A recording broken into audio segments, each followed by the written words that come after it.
Assalamualaikum warahmatullahi wabarakatuh. Perkenalkan, nama saya Cynthia Belaje. Saya dari Prodi Sarjana Terapan Kebidanan Stikes Trimandiri Sakti Bengkulu.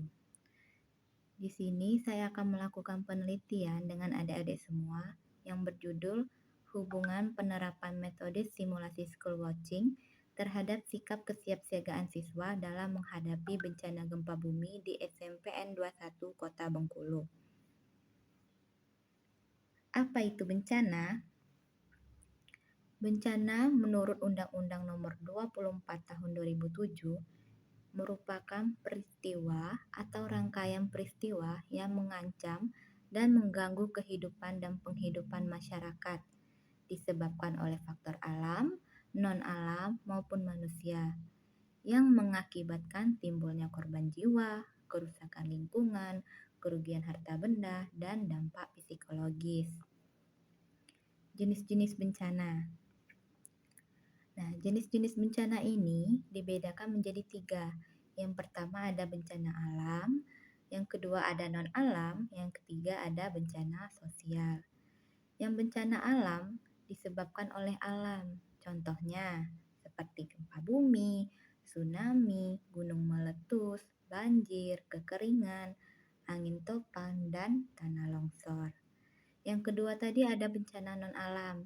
Ini diakibatkan oleh peristiwa atau rangkaian peristiwa non-alam yang diantara lain berupa gagal teknologi, gagal modernisasi, epidemi, dan wabah penyakit. Yang ketiga tadi ada bencana sosial. Bencana ini diakibatkan oleh manusia yang meliputi konflik sosial antar kelompok atau antar komunitas masyarakat dan teroris. Nah, kita masuk ke intinya yaitu gempa bumi. Gempa bumi itu apa? Gempa bumi itu adalah peristiwa berguncangnya bumi yang disebabkan oleh tumbukan antar lempeng bumi, aktivitas sesar atau patahan, aktivitas gunung berapi atau runtuhan batuan. Jenis bencana ini bersifatnya merusak, dapat terjadi setiap saat, dan berlangsung dalam waktu yang singkat. Gempa bumi ini dapat menghancurkan bangunan, jalanan, jembatan, dan sebagainya dalam sekejap. Penyebab gempa bumi. Penyebab gempa bumi ini disebabkan dari pelepasan energi yang dihasilkan oleh tekanan yang dilakukan oleh lempengan yang bergerak. Semakin lama tekanan itu membesar dan akhirnya mencapai pada keadaan di mana tekanan tersebut tidak dapat ditahan oleh pinggiran lempengan. Nah, saat itulah terjadinya gempa bumi. Upaya pencegahan gempa bumi. Yang pertama, membuat pos peringatan bencana. Gempa bumi memang tidak bisa dideteksi dan tidak bisa juga dicegah. Tapi, dengan adanya pos peringatan bencana, dampak dari gempa bumi tersebut bisa dicegah, seperti timbulnya tsunami. Nah, yang kedua, membiasakan hidup tertib dan disiplin. Membiasakan hidup tertib dan disiplin ini dengan cara menanam pohon dan menyiramnya setiap hari.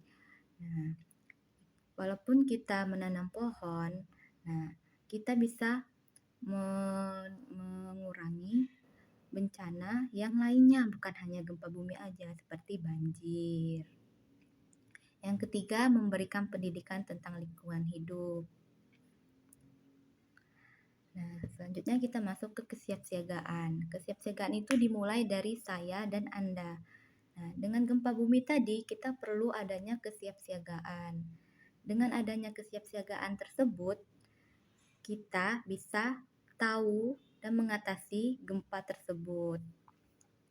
Nah, apa itu kesiapsiagaan? Kesiapsiagaan itu merupakan tindakan yang dilakukan dalam mengantisipasi bencana untuk memastikan bahwa tindakan yang diambil dapat dilaksanakan secara tepat dan efektif pada saat telah terjadinya bencana tersebut.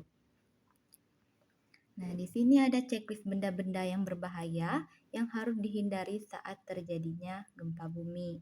Apa saja benda-benda tersebut?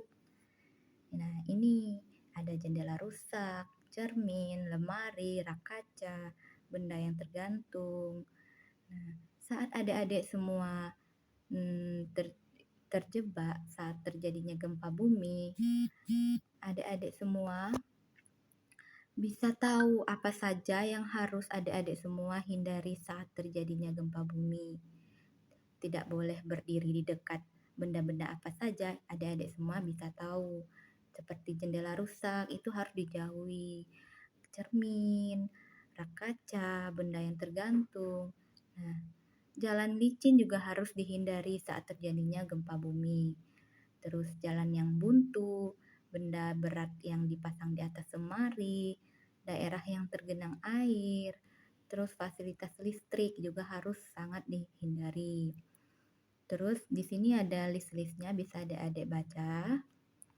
Nah, selanjutnya ada saluran terbuka, kursi, jalan keluar yang terblokir tadi, lemari, bangunan runtuh, bangunan tua, dinding retak, pajangan, jurang, maupun jalan licin. Nah, bisa adik-adik semua baca nanti. Selanjutnya, saya mengucapkan terima kasih kepada adik-adik semua yang telah berpartisipasi dalam penelitian yang telah saya lakukan. Jika saya ada kesalahan, saya mohon maaf yang sebesar-besarnya, kepada Allah saya mohon